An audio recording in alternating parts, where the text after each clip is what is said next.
வணக்கம். இன்றைய முக்கிய செய்திகள். தமிழகத்தில் வாக்காளர் பட்டியலில் பெயர் சேர்த்தல், நீக்கம் மற்றும் திருத்தங்களுக்கான சிறப்பு முகாம் வருகின்ற டிசம்பர் 27, 28 மற்றும் ஜனவரி 3 மற்றும் 4 ஆகிய தேதிகளில் நடைபெற உள்ளதாக தெரிவிக்கப்பட்டுள்ளது. 22 கேரட் ஆபண தங்கத்தின் விலை சவரனுக்கு ரூ. 240 அதிகரித்து ஒரு சவரன் ₹1,02,400 ஒரு கிராம் ₹12,800 விற்பனை செய்யப்பட்டு வருகிறது. இதனைத் தொடர்ந்து ஒரு கிராம் வெள்ளியின் விலை கிராமிற்கு ₹10 அதிகரித்து ஒரு கிராம் வெள்ளி ₹244 விற்பனை செய்யப்பட்டு வருகிறது. தமிழகத்தில் மதம் சார்ந்த கட்டிடங்களுக்கு NOC தேவையில்லை என்று முதலமைச்சர் மு.க. ஸ்டாலின் அவர்கள் தெரிவித்துள்ளார். அமெரிக்காவின் தகவல் தொடர்பு செயற்கைக்கோளை இந்தியாவின் LVM-3 ரக ராக்கெட் மூலம் இன்று விண்ணில் செலுத்த இஸ்ரோ திட்டமிட்டுள்ள நிலையில் அதற்கான இறுதிக்கட்ட கவுண்டவுன் ஸ்ரீஹரிகோட்டாவில் தொடங்கியது. சென்னையில் ₹32 கோடி செலவில் புதுப்பிக்கப்பட்ட விக்டோரியா அரங்கத்தை முதலமைச்சர் மு.க. ஸ்டாலின் அவர்கள் திறந்து வைத்துள்ளார். வாக்காளர் திருத்தப் பணிகள் சென்னையில் இன்று முதல் வருகின்ற ஜனவரி 18ஆம் தேதி வரை நடைபெறும் என்று அறிவிக்கப்பட்டுள்ளது. வளிமண்டல கீழடுக்கு சுழற்சியின் காரணமாக தமிழகத்தில் பரவலாக இன்று முதல் 28ஆம் தேதி வரை மிதமான மழை பெய்ய வாய்ப்புள்ளதாக வானிலை மையம் தகவல் தெரிவித்துள்ளது. தாவேகாவின் தூத்துக்குடி மத்திய மாவட்ட செயலாளராக சாமுவேல் ராஜ் அவர்கள் நியமனம் செய்யப்பட்டுள்ளார். தமிழகத்தில் வரைவு வாக்காளர் பட்டியல் வெளியிட்டதை அடுத்து 1,53,571 பேர் இதுவரை பெயர் சேர்க்க விண்ணப்பித்துள்ளனர் என்று தெரிவிக்கப்பட்டுள்ளது. திருச்சி ஸ்ரீரங்கர் ரங்கநாதர் சுவாமி கோவிலில் சொர்க்கவாசல் திறப்பை முன்னிட்டு வருகின்ற 30ஆம் தேதி திருச்சி மாவட்டத்திற்கு உள்ளூர் விடுமுறை அறிவிக்கப்பட்டுள்ளது. சென்னை கிளாம்பாக்கத்திலிருந்து ஊரப்பாக்கம் வழியாக செட்டிப்புண்ணியம் வரை 18.4 கிலோமீட்டர் நீளத்திற்கு புதிய உயர்மட்ட விரைவு சாலை அமைக்க தமிழக அரசு அதிகாரப்பூர்வமாக அனுமதி வழங்கியுள்ளதாக தகவல் வெளியாகியுள்ளது. டெல்லியில் வருகின்ற 26ஆம் தேதி முதல் 28ஆம் தேதி வரை 5வது தேசிய மாநாடு நடைபெற உள்ளது. மேலும் இம்மாநாட்டை பிரதமர் நரேந்திர மோடி அவர்கள் தலைமை தாங்குகிறார் என்றும் தகவல் வெளியாகியுள்ளது. திருப்பதி ஏழுமலையான் சுவாமி கோவிலின் சொர்க்கவாசல் வழியாக 10 நாட்கள் 90% இலவச தரிசனத்தில் பக்தர்கள் அனுமதிக்கப்படுவார்கள் என்று தகவல் வெளியாகியுள்ளது. மேட்டூர் அணைக்கு நீர்வரத்து வினாடிக்கு 1024 கனஅடியிலிருந்து 695 கனஅடியாக சரிந்தது. புதுச்சேரியில் மாற்றுத்திறனாளிகளுக்கான உதவித்தொகை ₹4,700 ₹5,700 உயர்த்தி வழங்கப்படும் என்று புதுச்சேரி முதலமைச்சர் ரங்கசாமி அவர்கள் அறிவித்துள்ளார். சென்னை உலக தமிழாராய்ச்சி நிறுவனத்தில் 2026ஆம் ஆண்டிற்கான ஓராண்டு கல்வெட்டியல் மற்றும் தொல்லியல் அகழாய்விற்கான பட்டய வகுப்பு 2026ஆம் ஆண்டு ஜனவரி மாதம் முதல் தொடங்கப்பட உள்ளதாக தெரிவிக்கப்பட்டுள்ளது. சபரிமலை ஐயப்பன் சுவாமி கோவிலில் மண்டல பூஜை வருகின்ற 27ஆம் தேதி நடைபெற உள்ளது. ஒருங்கிணைந்த தொழில்நுட்ப பணிகள் தேர்விற்கு இன்று முதல் விண்ணப்பிக்கலாம் என்று TNPSC அறிவித்துள்ளது. தமிழ்நாடு அரசு செயல்படுத்தி வரும் முத்திரை திட்டங்களின் முன்னேற்றம் குறித்து முதலமைச்சர் மு.க. ஸ்டாலின் அவர்களின் தலைமையில் ஆய்வுக் கூட்டம் நடைபெற்றது.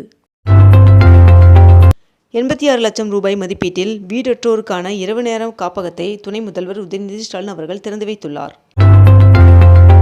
செய்யாற்றிற்கு வருகின்ற டிசம்பர் 27ஆம் தேதி முதலமைச்சர் மு.க. ஸ்டாலின் அவர்கள் வருகை தர உள்ளார் என்று தெரிவிக்கப்பட்டுள்ளது. அணுசக்தி துறையில் தனியார் மற்றும் வெளிநாட்டு நிறுவனங்கள் முதலீடு செய்ய வழிவகை செய்யும் மசோதாவிற்கு குடியரசுத் தலைவர் திரௌபதி முர்மு அவர்கள் ஒப்புதல் வழங்கியுள்ளார். அரையாண்டு விடுமுறையில் மாணவர்களுக்கு சிறப்பு வகுப்புகள் நடத்தக்கூடாது என்று தெரிவிக்கப்பட்டுள்ளது. சென்னை சங்கமம் நம்ம ஊர் திருவிழாவை ஜனவரி 14ஆம் தேதி மாலை 6 மணிக்கு முதலமைச்சர் மு.க. ஸ்டாலின் அவர்கள் தொடங்கி வைக்க உள்ளார் என்று தகவல் வெளியாகியுள்ளது. வருகின்ற 2026ஆம் ஆண்டில் 10 செயற்கைக்கோள்கள் விண்ணில் செலுத்தப்பட உள்ளது என்று இஸ்ரோ தலைவர் நாராயணன் அவர்கள் தெரிவித்துள்ளார். புதுச்சேரி நாகப்பட்டினம் இடையிலான புறவழிச்சாலையில் பாகூர் சேலிமேட்டில் சுங்கச்சாவடி வருகின்ற 24ஆம் தேதி முதல் செயல்பட உள்ளது என்று தெரிவிக்கப்பட்டுள்ளது. தமிழ்நாட்டில் புத்தாண்டு மற்றும் கிறிஸ்துமஸ் பண்டிகையொட்டி சென்னை உள்ளிட்ட நகரங்களிலிருந்து வருகின்ற டிசம்பர் 23ஆம் தேதி முதல் சிறப்பு ரயில்கள் இயக்கப்படுவதாக தெற்கு ரயில்வே அறிவித்துள்ளது. ரயில் கட்டண உயர்வை உடனடியாக ரத்து செய்ய ஒன்றிய அரசு முன்வர வேண்டும் என்று தமிழ்நாடு காங்கிரஸ் தலைவர் செல்வ பெருந்தகை அவர்கள் கோரிக்கை விடுத்துள்ளார். நாமக்கல்லில் கோழி பண்ணைகளில் முட்டை ஒன்றின் கொள்முதல் விலை 5 காசுகள் உயர்ந்து ₹6.40 நிர்ணயம் செய்யப்பட்டுள்ளது. சென்னை விமான நிலையத்தில் பிரதான ஓடுபாதையின் மறுசீரமைப்பு பணியானது அடுத்த ஆண்டு தொடங்க முடிவு செய்யப்பட்டுள்ளதாக தெரிவிக்கப்பட்டுள்ளது. தமிழகத்தில் கடுங்குளிர் தீவிரமடைந்து வரும் நிலையில் அதிகாலை வேளையில் பனிமூட்டம் அதிகரிக்கும் என்று வானிலை மையம் தெரிவித்துள்ளது. டெல்லியில் பிரதமர் நரேந்திர மோடி அவர்களுடன் பீகார் மாநில முதலமைச்சர் மற்றும் துணை முதல்வர் ஆகியோர் சந்தித்து பேசினர். சபரிமலையில் அன்னதானமாக கேரள பாரம்பரிய விருந்து வழங்கும் திட்டம் தொடங்கப்பட்டுள்ளது. குடியரசுத் தலைவர் ஒப்புதல் வழங்கிய நிலையில் ராம்ஜி சட்டத்திற்கு எதிராக நாடு தழுவிய போராட்டம் வருகின்ற 27ஆம் தேதி நடக்கும் என்று காங்கிரஸ் செயற்குழுவில் முடிவு செய்யப்பட்டுள்ளதாக தகவல் வெளியாகியுள்ளது. சென்னை மாநகர பகுதிகளில் நடைபாதை வியாபாரிகளுக்கு கட்டணம் வசூலிப்பு மற்றும் விற்பனை சான்று வழங்க சென்னை மாநகராட்சி முடிவு செய்துள்ளதாக தகவல் வெளியாகியுள்ளது. 9 புதிய காவல் நிலையங்கள் மற்றும் புதிதாக உருவாக்கப்பட்ட 3 காவல் உட்கோட்டங்களை முதலமைச்சர் மு.க.ஸ்டாலின் அவர்கள் திறந்து வைத்துள்ளார். தமிழ்நாட்டில் 20 மாவட்டங்களில் புதிய வகுப்பறை கட்டடங்களை முதலமைச்சர் மு.க.ஸ்டாலின் அவர்கள் திறந்து வைத்துள்ளார்.